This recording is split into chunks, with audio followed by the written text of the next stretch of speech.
Hey guys, my name's Savannah. I'm the face behind the Little Sparkle Barn. I hope you absolutely love this video and everything that my channel has to offer. If you do, please give it a big thumbs up, hit that subscribe button, and follow along for more. You can find me anywhere at the Little Sparkle Barn.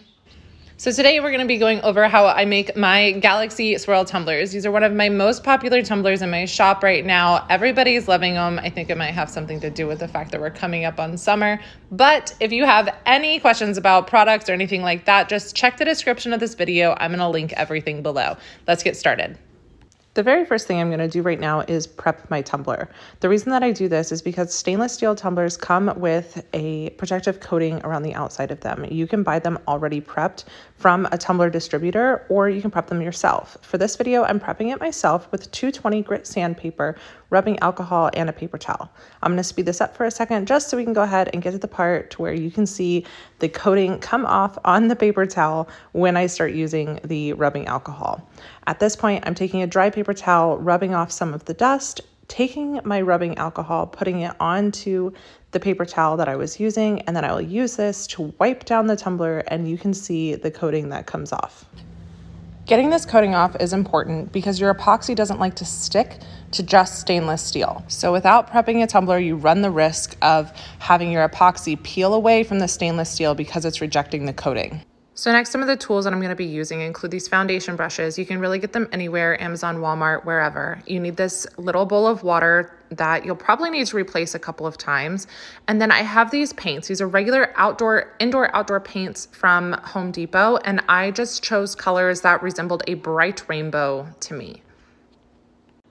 I'll list the exact names of each color down in the description of this video so that you guys can buy them if you do want them. And then I'm just going to start painting my tumbler. I'm gonna start by using the thickest foundation brush that I have. I like using this one to get a really thick base coat for the paint, even though I'm gonna go back in and blend the paint after it dries a little bit to really cover that stainless steel base. Some people like to paint their tumblers white before painting this first step, but I really find that is a bit redundant and not always necessary. So as you might notice, I am starting with my lightest colors of paint first. I find that these need the most coats. So I start with them so that they dry over time and I can go back in and blend them with the other light colors that are beside them, and it really saves me time in the end. As I'm painting these, you can see that I am twisting my tumbler. One of the methods that I like to stick to is to make sure that when I start the rainbow, I'm starting at the very top, the lip of the cup, and I'm twisting the cup all the way around so that the bottom of my rainbow swirl ends just beneath where the top of the rainbow began. Okay, I'm gonna go ahead and speed this part up because right now I am just making the swirls with each color all the way around my tumbler, starting at the very top and swirling them all the way to the bottom so that the colors stack evenly, one on top of the other. I'm gonna go ahead and make sure that each color is present on the tumbler, and then I will use my other brush to begin blending. The difference between these brushes is that the second brush is a lot better at blending the colors together. So you really want it to look like a painting, almost like the colors flow one into the other. So overlap of these colors is totally fine. We want there to be that smooth gradient in there. It doesn't need to be a harsh line. You really, really want these to be blended and moved softly from one color to the other. This brush is great at doing this. The other brush is great at getting those thick lines onto the cup and a really solid base layer for each color. When I'm blending my colors, again, I like to start with the lighter colors so that the dark colors don't overpower them or take up too much space. So the lighter colors blend softly in together. I work my way around the tumbler, gently painting it. I'm using light brush strokes, and then I will work from lightest color to darkest color and make that really soft rainbow pattern all the way around.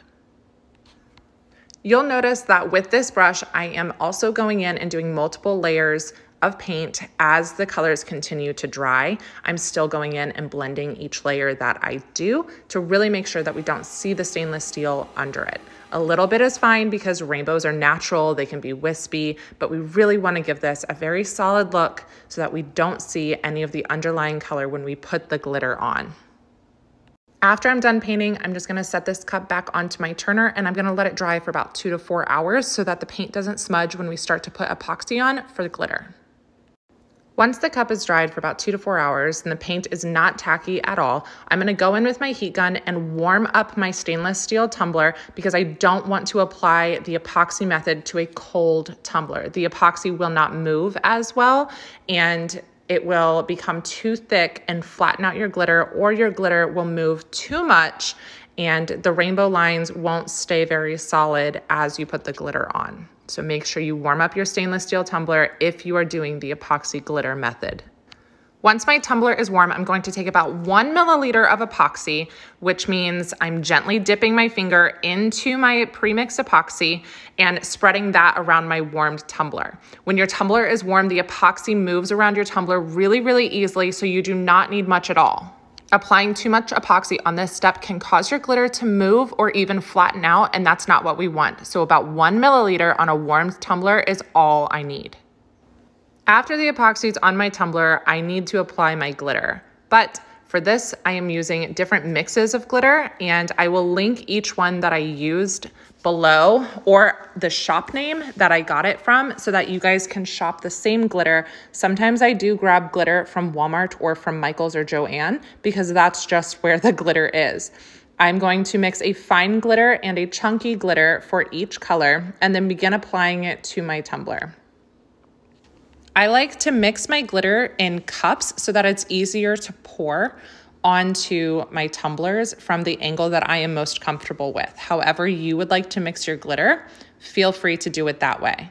So as you can see with this step, I am applying the glitter on the side of my tumbler. The reason that I do this is so that the glitter is not going onto my tumbler in chunks and it can gently fall off the side of my tumbler as my tumbler turns, which means that it's not going to slide into another color or another one of the rainbow colors that it is up against. After each time I put a glitter color on, I'm going to tap my turner to gently tap off any extra glitter that might be hanging on and doesn't really need to be there. This is really important to keep this extra glitter from moving into other glitter colors because we don't want our glitter to be contaminated by other glitter colors.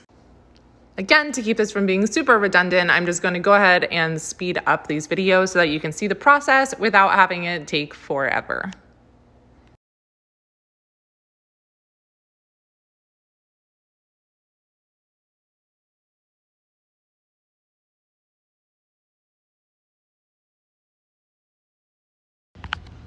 And since we are using chunky glitter on this tumbler, I'm going to take a piece of parchment paper after my tumblers have been glittered right away while the epoxy is still tacky, and I'm going to roll my tumbler and gently press it with my hands to flatten out the chunky glitter. This is really important. Chunky glitter is known to stick out from a tumbler and it doesn't naturally lay flat as it's applied. So pressing the glitter onto the tumbler will allow the glitter to lay flat and give you that really pretty glittery sheen that you're looking for from your chunky glitter. If you don't do this, your chunky glitter can stick out from the sides of your tumbler and create a very uneven base, which will make your tumbler bumpy under the epoxy. Once this glitter layer has completely cured, I'm going to go in with another layer of epoxy, probably about 15 to 20 milliliters, and evenly coat the entire cup.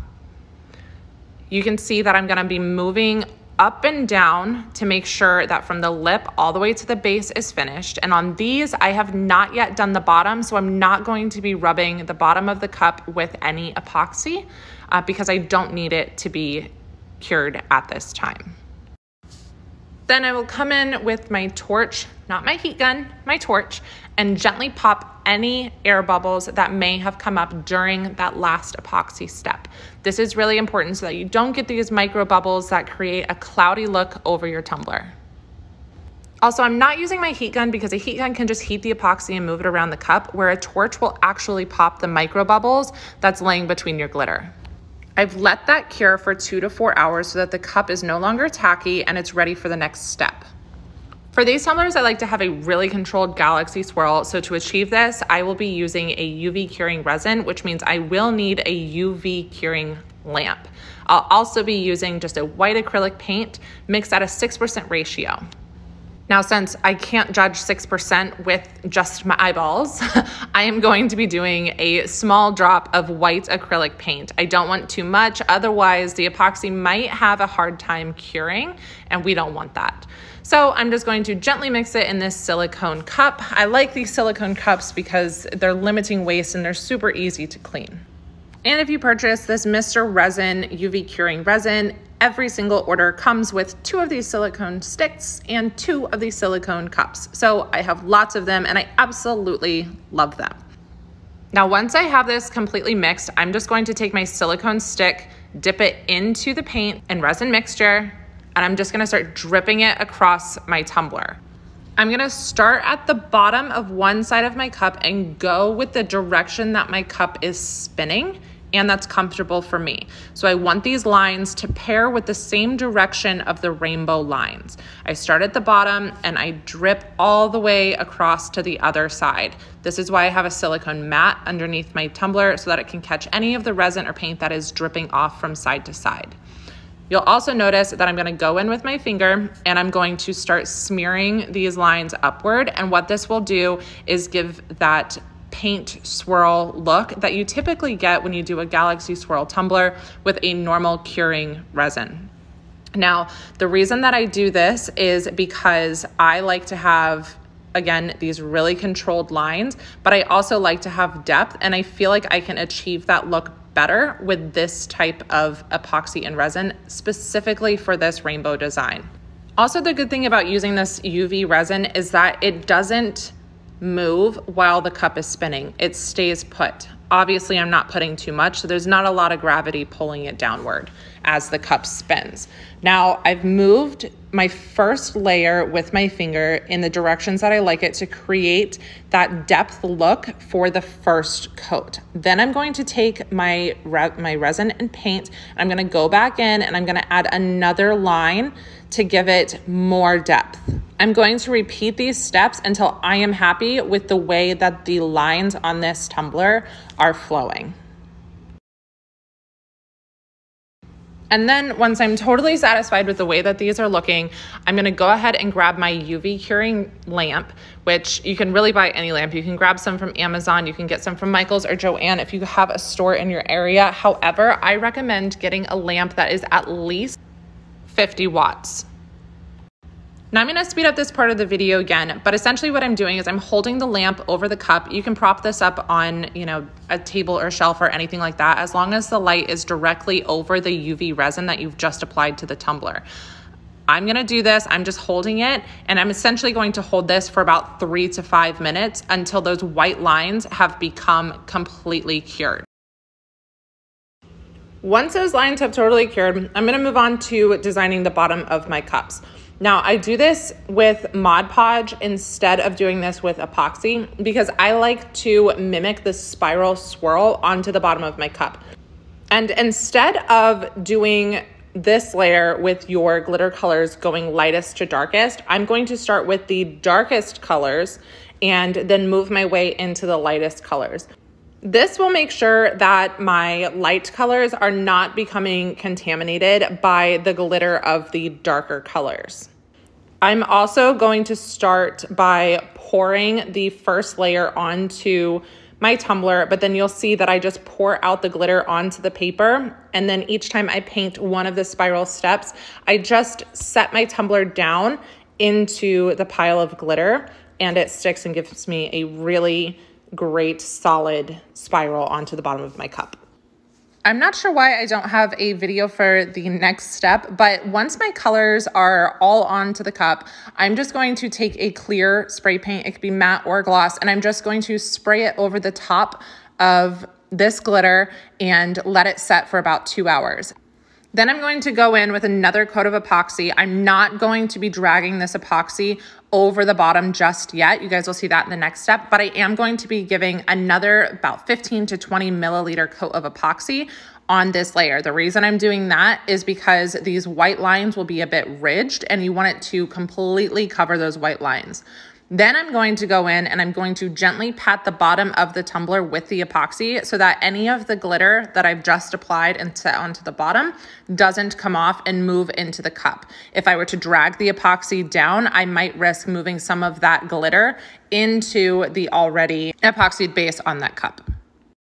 And then once this epoxy layer is on, I'm just going to let the cup spin for about 4 hours until it's completely cure. And then I'll come back in for my next step. So once that layer is totally cured, I'm coming in with my 220 grit sandpaper and I'm just going to be working in small circles all the way around my cup to get out any bumps or ridges that might have appeared during that curing process and make sure that the next curing is completely smooth and the tumbler finishes with a really nice glossy look. When it comes to the bottom of the cup that I just epoxied for the first time, I'm going to be going over very gently as to not pull off or damage any of the glitter on the bottom of the cup. Depending on how much dust you have on your tumbler from the sanding process, you can either use a paper towel and rubbing alcohol to wipe down your tumblers, or you can take them to a sink and wash them off with dish soap and water and then let them totally dry.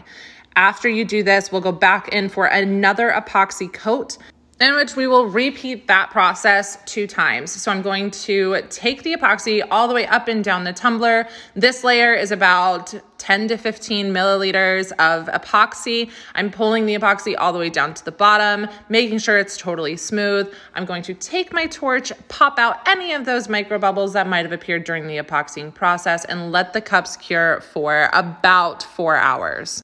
And then you know the drill. We're gonna sand these babies down, make sure that they're totally smooth. We're gonna come back in with another layer of epoxy and do the same thing again. Top to bottom, pulling the epoxy all the way down, coming back in with our torch, popping any of those micro bubbles.